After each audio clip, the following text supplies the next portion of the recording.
ICDS কেন্দ্রের বেহাল দশা।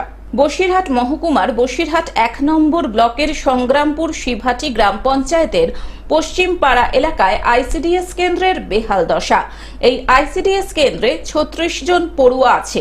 আমাদের স্কুলে বসার সময় রান্না করা যায় না, বাচ্চা কাচ্চাদের খাবার দিতে পারি না, ভীষণ ঘরে জল জমে, এই জন্য আমাদের বাচ্চা কাচ্চাদের কোনো খাবার দিতে পারে না। বর্ষাকালে খুব সমস্যা হয়।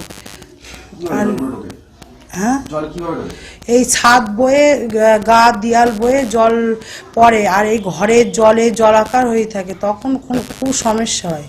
যে ঘরে ক্লাস করানো হয় সেখানে একটু বৃষ্টি হলেই ছাদ থেকে ক্লাসরুমে জল জমে যায়। সমস্যায় পড়তে হয় স্কুল ছাত্রছাত্রী থেকে শুরু করে শিক্ষিকা ও রাঁধুনিদের। এখানে সমস্যা, এই ছাদ দিয়ে প্রচন্ড জল পড়ে বর্ষার সময়, বাচ্চারা ওর ভিতরে মোটে বসাতে পারি না, স্কুলে আনাই হয় না, এমন অবস্থা। বারান্দা দিয়ে ঘর দিয়ে জলে জলাকার হয়ে থাকে।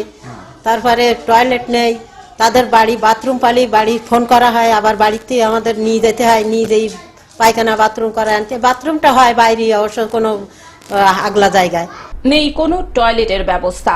এমনটাই অভিযোগ করছেন শিক্ষিকা থেকে শুরু করে অভিভাবকেরা, এমনকি স্কুল পড়ুয়ারাও।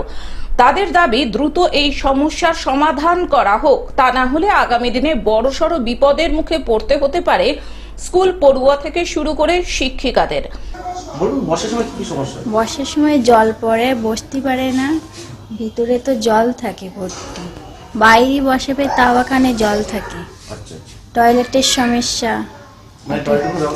না টয়লেটের ব্যবস্থা নেই, ওই বাইরে জায়গায় বসাতে হয়। হ্যাঁ, ওই জায়গায় বসাতে হয়। প্রধান শিক্ষিকা জানাচ্ছেন প্রশাসন দ্রুত নজর দিক। সব মিলিয়ে পঠন পাঠন একেবারেই শিখে উঠেছে বলে জানা যাচ্ছে।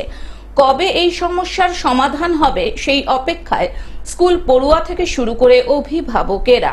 আমাদের ছাদটা ঠিক হয়ে যায়, তাহলে আমি বাচ্চাগুলোকে যেমন ভাবে রেগুলার পড়াই সেইভাবে পড়াতে পারবো। এবং যদি ছাদটা ঠিক হয়ে যায়, বাচ্চারাও বসতে পারবে। ওদেরকে মাঝে মধ্যে যে আমি বাড়ি পাঠিয়ে দিতে হয় আমাকে, কারণ আমার বারান্দায় জল থাকে, আমার ঘরে জল থাকে, যার জন্য আমি পড়াতে পারি না। ওদের পড়াশোনার দিক দিয়ে খুব সমস্যা হয়, এবং রান্নাঘরেও প্রচুর জল থাকে, রান্না করতে খুব সমস্যা হয়। সেই সমস্যার মধ্য দিয়ে আমরা রান্নাটা কোনো রকমে করে গার্জেনদেরকে, বাচ্চাগুলোকে খাবারটা দিই, কিন্তু খুব সমস্যার মধ্যে দিই। এইটা যাতে ঠিক হয় তার জন্য অনুরোধ করছে। বসিরহাট থেকে শ্যাম বিশ্বাসের রিপোর্ট, গ্লোব নিউজ। এখন থেকে গ্লোব টিভি দেখুন আপনার স্মার্টফোনেও। গুগল প্লে স্টোর অথবা অ্যাপল স্টোর থেকে ডাউনলোড করুন গ্লোব টিভি লাইভ অ্যাপ। এছাড়াও জিও টিভি অ্যাপ থেকেও দেখুন গ্লোব টিভি লাইভ।